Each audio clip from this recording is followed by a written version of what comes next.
troisième coup de cœur, Valérie Dugnaud, c'est un catalogue d'exposition consacré à Noëlla Pontois. Oui, voilà, donc c'est une exposition qui a été présentée en février-mars 2013 à Paris, dans un nouveau lieu qui s'appelle Éléphant Paname, qui est dédié à la danse et aux arts en général. Donc il y a des expositions, des conférences, des studios de danse aussi, ils font des concerts régulièrement. Et ça, c'était une de leurs premières expositions. C'est pas très loin de l'Opéra Garnier, je crois. Oui, c'est ça. D'ailleurs, les créateurs du lieu, en fait, sont Fanny Fiat, qui est une ancienne danseuse étoile de l'opéra, et son frère Laurent, qui est artiste. Alors, parlez-nous un peu de Noëlla Pontois.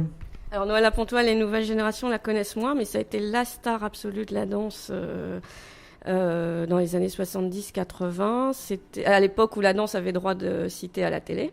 Donc les danseuses à l'époque étaient vraiment des stars, ce qui est plus le cas maintenant. Et c'était vraiment la danseuse absolue, technicienne parfaite, la grâce. Et pour beaucoup de passionnés de danse, c'était vraiment le modèle. Elle a inspiré beaucoup de vocations. Moi-même, j'ai rêvé de devenir danseuse en voyant Noëlla Pontois. Donc c'était vraiment un modèle pour toute une génération. C'est venu un peu par hasard, grâce à un médecin, je crois, qui l'a trouvé en chétive, lui a conseillé des cours de danse, il me semble. Oui, en fait, elle était d'une santé fragile et elle venait d'un milieu modeste. À l'époque, l'école de l'opéra était gratuite. Donc le médecin familial a conseillé qu'on l'envoie là-bas pour se fortifier, enfin qu'on lui fasse faire des cours de danse pour se fortifier. Et puis sa famille n'ayant pas trop les moyens, à l'époque, l'opéra était une bonne solution. Et elle s'est révélée une élève plus que douée. Donc. Et elle a fait pas mal de choses, de la publicité. Elle a posé aussi pour des peintres.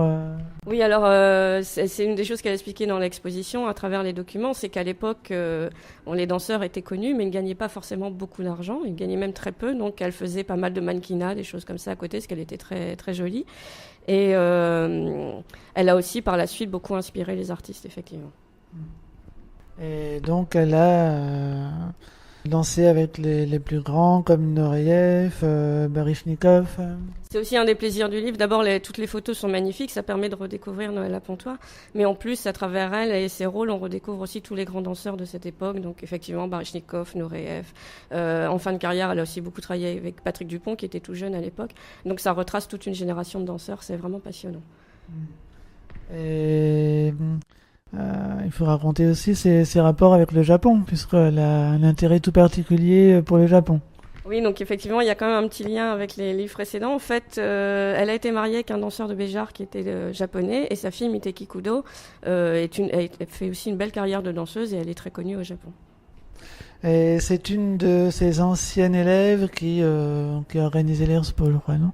Voilà, donc Fanny Fiat qui a créé Éléphant Paname est une des anciennes élèves de Noëlla Pontois et c'était vraiment une des choses qui lui tenait le plus à cœur quand elle a ouvert le lieu, de rendre hommage à cette grande dame que tout le monde admire mais que finalement on voyait assez peu, que ce soit sur Internet ou dans les livres ou dans la presse, on parle peu d'elle.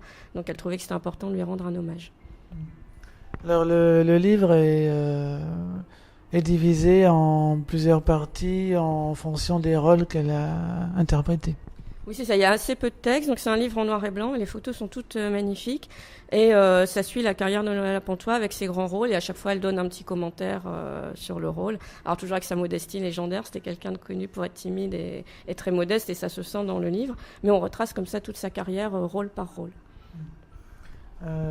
Alors si on veut se procurer le livre, donc c'est Noëlla Pontois, Divine Étoile.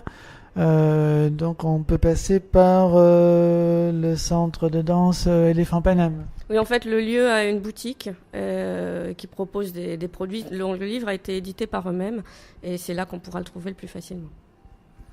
Très bien, ils ont un site internet, quelque chose Oui, il y a un site qui est assez complet, très bien fait, avec toutes les informations, donc il ne faut pas hésiter à aller voir. Très bien, merci beaucoup Valérie Dugnaud. On signale que comme la plupart des participants à cette émission, vous êtes aussi sur Libfly. Alors c'est Murazaki, c'est bien ça, voilà. Eh bien merci beaucoup et à bientôt. Au revoir. Au revoir.